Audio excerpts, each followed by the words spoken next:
the only fight worth watching was the Oliveira and Max Holloway, but was it? This, and I wrote a story on the Worldwide Sports Radio Network. You can go and check it out whenever you have a chance. I gave you my take from round to round on the way I looked at this fight. And I agree with Ryan Garcia. I also agree with Nate Diaz. When you look at both fighters, Oliveira is not a BMF fighter. He could stand up. He could stand with the best of you. But you knew what he was going to do against Max Holloway. Max Holloway is one of the best stand-up fighters the UFC has. He's a great boxer. He throws some of the best combinations you'll ever see a UFC fighter throw. And we never got a chance to see it. Because really, early in the fight, Oliveira's game plan was, throw leg kicks, give him a couple of kicks, draw him in so he can take him down. And I think there was a lot of cage holding, which I think Herb Dean allowed.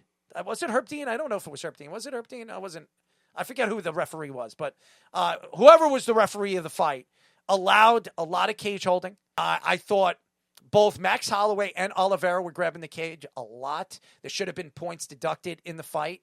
I just thought that if you're going to set up a BMF fight, you want to see a Justin Gaethje. You want to see a Max Holloway. You want to see the guys that'll stand up and pound. What does BMF stand for? Bad motherfucker. And Nate Diaz and Ryan Garcia said it right. I think that the UFC needs to figure out what they're going to do with this belt. Because you cannot let Oliveira hold this belt. You cannot. If he fights like this, he'll never lose the belt. Who's he matching up against? Really? Saint Denis? Saint Denis is just like Oliveira. He takes people down and he tries to ground and pound you. Oliveira is one of the greatest ground fighters I've ever seen. His control, ability to hold you on the ground, wrap his legs, the body locks that he put on Max Holloway.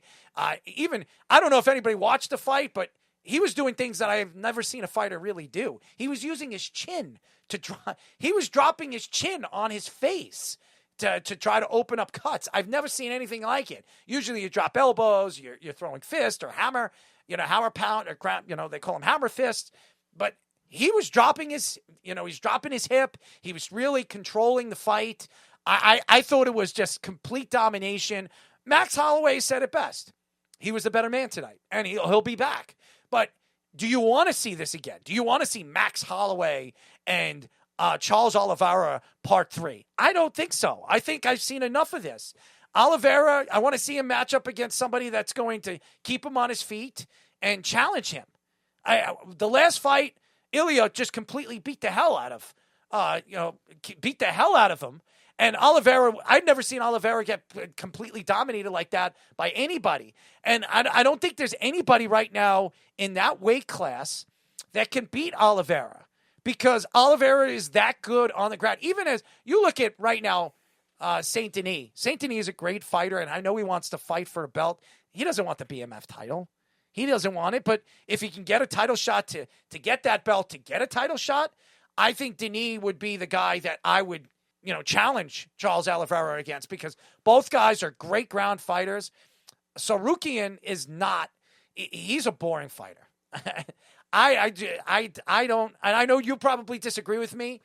I don't know if I would say Ciryl deserves a title shot. Now, if it's a BMF title and you want to give Denis and Ciryl to fight for that belt, yes.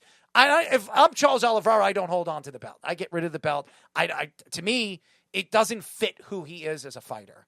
And as far as Max Holloway is concerned, is this the last time we see Max Holloway fight at a top level? Because Max Holloway looked old in the fight. Say whatever you want. He looked old. Now, I understand he fought a world-class grappler and a great ground fighter, but he looked like he was being pushed around like a paperweight. I like Charles Oliveira. He's a likable person. And it says a lot about who he is as a person and as a man, that he says, who wouldn't want to see us fight again? And it would be me. I don't want to see that fight again. It was pathetic. And as much as Charles Oliveira want to say, well, it was just me being the better fighter that night, you would have been the better fighter the first time you fought in 2015 if you didn't throw your arm out. Okay? Honestly, this is a complete mismatch. And I'm sorry, Max. As good of a fighter as you are, you don't have a really good ground game. You really don't. You're a great stand-up fighter, but your ground game is weak when you're fighting a guy as good as him. I don't think it was just like it was a Max Holloway. I don't think he's too old. I think it was just bad strategy. And like you said, like Oliveira was the better fighter that night. I mean, Charles pretty much he blitzed Max at the beginning of every round. He never gave him a shot to, because obviously everybody knows Max has said it himself. He thinks he's the best boxer in the UFC, and he always puts volume on his opponents, and he just breaks you down over the rounds of the fight. And, even though he does have decent power, it's never been his power that wins him fights. It's been his volume that he puts on people. And, Charles just didn't let it happen. He blitzed him immediately. He took him down, and he was constantly looking for submissions, which, like you said, I mean, he was using so much unorthodox offense on the ground. And I mean, maybe I can't quite think back to it, but I don't think many people would disagree with you if you said that Charles Oliveira is probably the best Brazilian jiu-jitsuist in the UFC and of all of mixed martial arts we've ever seen.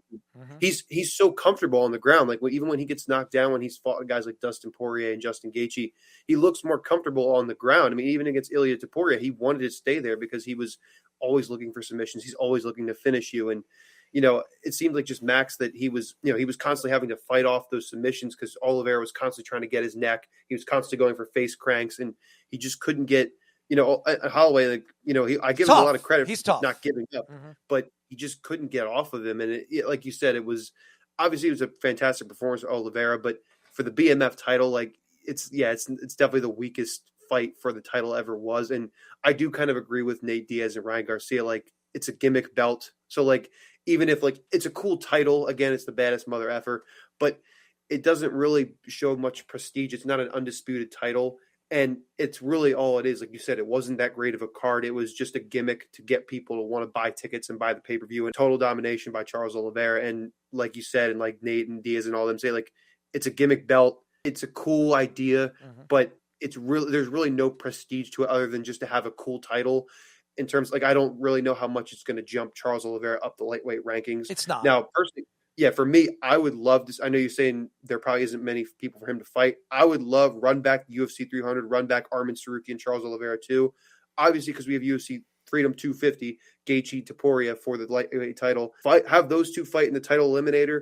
Have the winner, and if we could line this up perfectly, because I know Dana's talked about it, maybe we'll get one more fight on the UFC White House card. If not, have that fight be in July.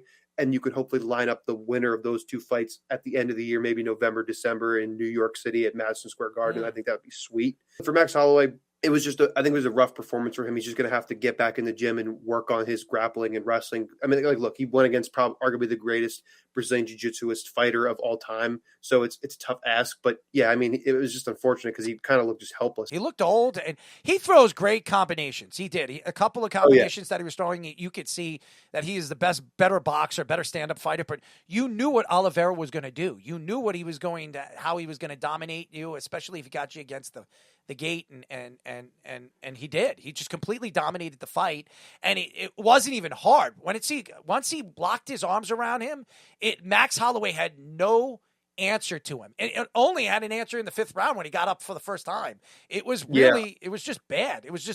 It made him look old. Now, do I think Max Holloway will fight again? Yes. He says he wants to come back. And again, Max Holloway is a fan favorite, but he can't fight like that again. He can't go against a guy that is probably just a better ground fighter than you are. And maybe it's matchups. Maybe just Oliveira is a bad matchup for him. But I do not want to see Charles Oliveira and Max Holloway again. I don't want to see it. This guy, when he came into the UFC, he's the youngest UFC fighter. And this guy, he's been force-fed by Dana White. He's force-feeding this guy. And yeah, he fought a man, and it was a great, he completely dominated him in Rob Font. But this guy, and I'm just saying, he's one of the ugliest guys, first of all. Ugly, really, really ugly guy. And I understand he's a young guy, and they want him to be a young superstar. But he's not a fighter that I want to watch. He doesn't have any stand-up game. He's not a good stand-up fighter. He's a ground guy. He's a great ground fighter. He's a Mexican kid who likes to take you down and likes to ground and pound you. But stand-up, he has no stand-up talent whatsoever. And he took Font down maliciously the whole fight. I think he took him down 17 times or something like that.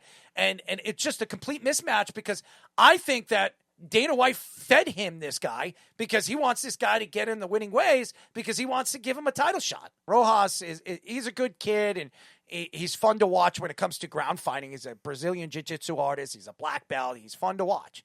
But to me, I want to see what his stand-up game. Put him against a guy that's going to stand up with him and see what he can do against him. Font, he's just, to me, he was hand-fed. He was like, okay, go beat the hell out of this guy. Go take this guy down. Fight against somebody that is going to compete against you, is going to be able to sprawl against you, and is going to be able to challenge you on your feet. Because to me, when Rojas fights a guy that is going to be just as good or even better than him, and he's a man, he's going to kick the crap out of this kid. Dana can say whatever he wants, and he can sell me whatever he wants to sell me. This isn't good for mixed martial arts. This isn't good for the UFC. And Kai, all right, I pronounce his name, Kaio. This guy going into the fight against D. Ritter is coming back from an injury. They didn't even know if he was going to be able to come back because he had some blood problem. And D. Ritter is a good ground fighter. The problem with this card is you have too many ground fighters. All these guys are specialists on the ground. Rojas, D. Ritter. I want to see guys that are going to bash their heads in. All these guys, even Oliveira, he's a ground fighter. Yes, he can stand up. He's a great stand-up fighter as well. I'm not saying that Oliveira can't stand up with anybody, but he's going to take you down 90% of the time if he knows you have no ground game. Max Holloway, even though everybody says he's good on the ground, and he was good defending certain things, and he didn't tap out, Max Holloway, to me, is not what you call a guy that I want to see against Charles Oliveira. I want to see these guys. I want to see the matchups. I want to see the dominant force and see what these guys, if you put them against an opponent that is a mismatch of these guys, how these fights are going to turn up for a fight of the night. Because honestly, there was no fight of the night. I want to get into this Jon Jones situation. And the UFC White House, the fight, everybody thought this was going to be the card of the century. And the main event will be the lightweight championship, Ilia Topuria versus Justin Gaethje. Alex Periera is going to fight Gane. Sean O'Malley is going to fight Zahibi. And I'm looking at this card. This card is not really that good. I mean, Diego Lopez, you would have thought that Dana White was going to put something together that's going to remind us like an Alex Periera versus like a Jon Jones. So Jon Jones came out. He attacked the UFC and said this. After Dana White came back at him, he said, I understand business deals fall through sometimes, but going out publicly and saying things that aren't true isn't right. Jon Jones said, after everything I've given to the UFC, the years, the title defenses, the fights, hearing that I'm done is disappointing, especially when as recently as Friday, UFC was calling me, trying to get me on the White House card for much lower numbers. So for some reason, something happened, and I think Jon Jones wanted more money than Dana White wanted to give him. And here's the problem with the UFC. Dana White, and I got to give Jake Paul a lot of credit because I know there's somebody coming back in Ronda Rousey, and she wanted to fight back in the UFC. She reached out to Dana White because Dana White was the one that kind of told her to retire because of the concussion problem she had. And she had this thing set up. She decided to fight on Jake Paul's card because Jake Paul was going to offer her more money, more guaranteed money. Dana White, for some reason, over the last couple of years in ownership over there, has really stinged these fighters a significant portion of money. Jon Jones, I'll say this about Jon Jones. He's not afraid to go out in public and blast anybody, including Dana White, who has been everything to him when it comes to his pockets. It's really saving his career because Jon Jones should have been done with mixed martial arts after all the things that he has been caught doing. I mean, he almost killed people, driving his car, almost killed himself, sniffing cocaine, doing all this stuff, PEDs. This guy has done everything, and the UFC has taken him back with flying colors. So I got to give Dana White a little bit of credit here. But to Dana White, this guy is your best champion, the greatest mixed martial artist of all time, as you have said many, many times after when people have asked you, hey, who's the greatest UFC fighter of all time? And you have said multiple times, it's Jon Jones. And this guy wanted to fight Alex Periera on the White House card to fight in front of all the fans, in front of the President of the United States, on the greatest card ever assembled. and you picked Gane. That's what you picked to fight Periera. I mean, to me, I think it's disappointing. I think this card is disappointing. I think it's a lack of really understanding what you are as a promoter, as a president of an organization that you help build. I think it's pathetic. And I honestly think that this card, you look at the card that was last year when it came to Christmas time and even the card before Christmas, those cards are better than this card where everybody, when Dana White came out and said, this is going to be the greatest card ever assembled in UFC history. Pathetic. I think it's kind of just turned into a he said, she said between Dana and John. Like, you had the opportunity to get John. I mean, I'm personally a little bit more biased to it. I think that disrespect being shown to Tom Aspinall was, completely wrong. Mm-hmm. But if they had gotten John Jones against Periera, I would be down for that. And then the winner could then fight Tom Aspinall for the undisputed title. I think had they had their way, if Tom Aspinall had not gotten injured by Ciryl Gane, which, by the way, like you say, that is kind of weird to then reward him with another title shot after he was the one who almost blinded Tom Aspinall, which is just crazy. But then again, that shows you how bad the heavyweight division is, that we have to keep relying on John Jones, because other than Tom Aspinall, there's no real contenders. I mean, Pereira's moved up now to go for a third title, which is unbelievable and would be an amazing accomplishment. He'd be the first ever 3-division champion. But if you have to bring up a guy from light heavyweight to do that, which, I mean, that's where John Jones got started his name. He wasn't a heavyweight. He was a light heavyweight, and he moved on up because the division's just actually he was a middleweight. Actually, he was a middleweight. Oh, yeah, but then even more. But, I mean, it just shows you how, lackluster and how talentless the division is. There's just no one there to fight. And, look, the whole situation with John Jones, I think Dana, the main reason he's just refused, he said, there's no chance he wouldn't even have been even considered him on the card. I think he still feels kind of burned about the Tom Aspinall situation, where originally it was he didn't want to fight him because of the whole he was younger than me thing. Then it was, I want $30 million. And then they supposedly got him the number. Then he said, I want to fight Stipe Miocic, and they gave him that. And I think Dana just kind of feels like a scorned ex at this point, where he's like, well, you screwed me over, so I ain't going to give you a chance at this at all. Like you said, I don't think this card is necessarily bad. It's just the expectations that were put on this card has been built up by us. I mean, we've been thinking about it for about a year now. And again, like I said, Justin Gaethje is my favorite fighter. I'm happy he's fighting in the main event against Ilia Topuria.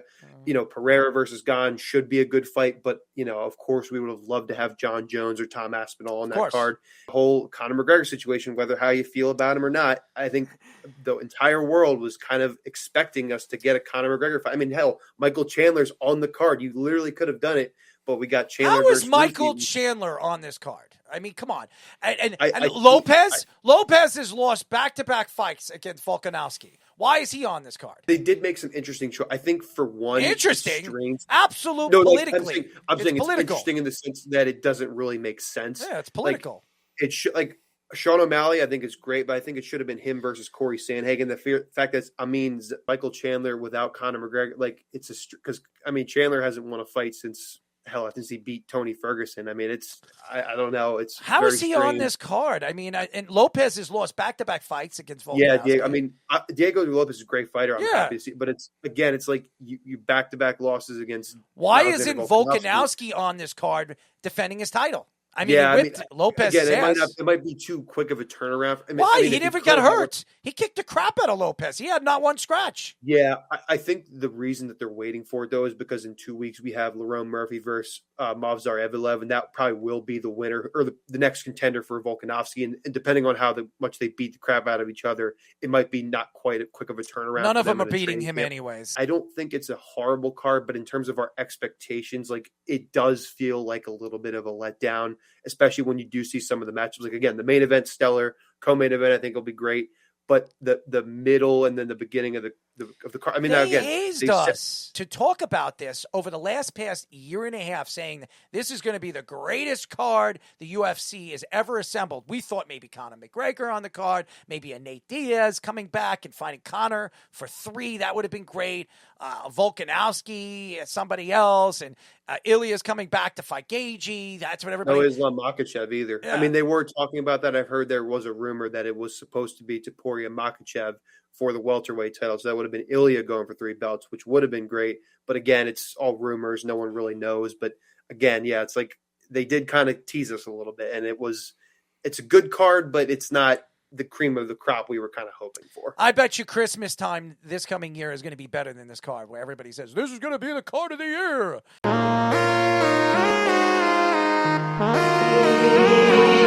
She said she's from the islands, and I'm just trying to find